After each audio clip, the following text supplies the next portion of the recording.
And welcome back. We're following breaking news. Iran retaliating, attacking 2 military bases in Iraq, housing American troops, and threatening to strike again. Just a few minutes ago, CNN reported that Iran is now threatening to drag the entire region into this conflict, promising to bomb both Israel and the United Arab Emirates if the U.S. strikes Iranian soil. Let's go live now to Kick 5's Greg Copeland, keeping track of everything from the breaking news desk. Greg.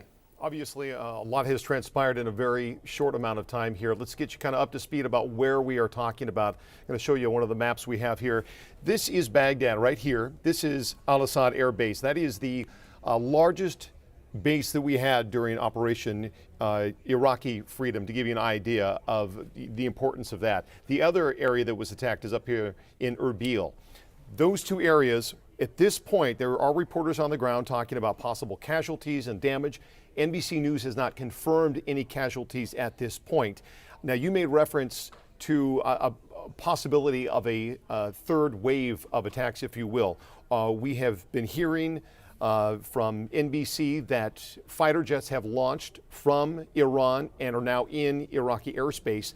Basically, the word is that if there is retaliation for this attack, or these couple of attacks, then, as you mentioned, Mark, that we could be dragging the entire region into that.